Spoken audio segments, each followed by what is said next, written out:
Taip, jaunimo organizacijų darbas kol kas neteigia, nekaltina nei vienos, nei kitos pusės, nei Gruzijos, nei Rusijos.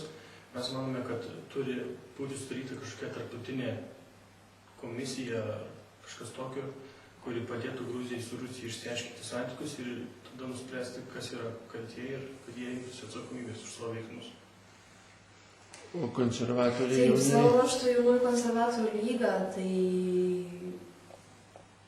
nedvėjotinai mano, jog vis dėlto viso to karo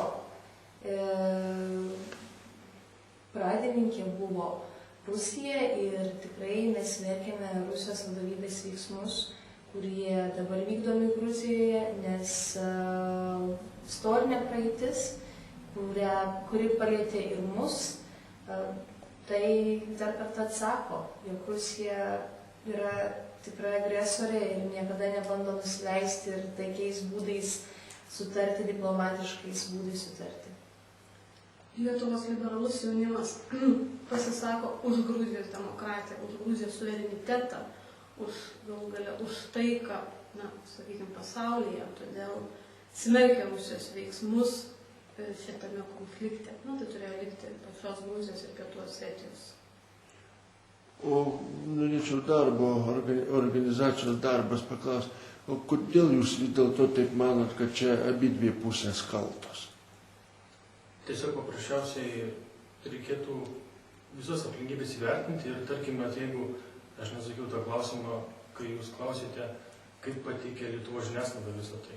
Tai aš manau pakankamai kokybiškai pateikė. Ta prasme, kad jie nevaro į vienus vartus, galima taip sakyti. Parodo, ką daro vieni blogai, ką daro kiti blogai. O todėl aš nenoriu kaltinti nei Gruzijos, nei Rusijos. Žinoma, aš nesakau, kad Rusija daro gerai.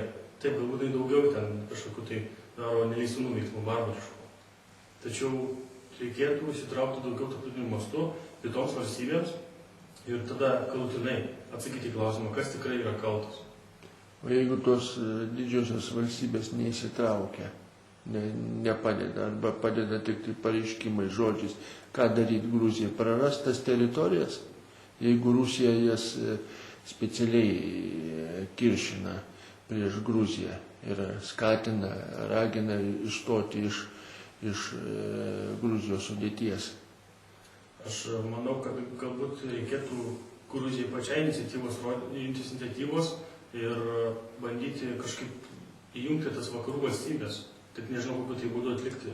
Ar ten prašymo forma gal tiesiog per daug žeminanti būtų, bet kažkokios dėrybos, kad būtų, kad kažkokiam konkrečiom sąlygom jinai padėtų Gruzijai su Rusija susitarti.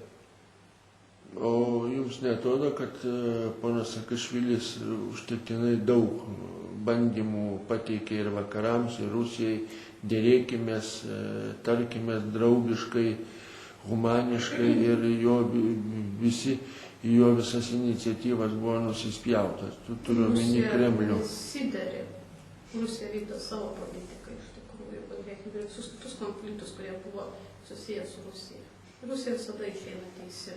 Net ir Gruzijoje dabar jau kiek kartų paliaubas Rusija skelbė. Oficialiai paskelbė ir ką, už 2 valandų girdi, kad jau bombarduoja kokį kitą miestą. Tai tarptautinės teisės visiškai nesilaikoma ir nesuprantu, kokios vakarų valstybės NATO ir Europos Sąjungos šiuo metu yra. Gėda dėl to.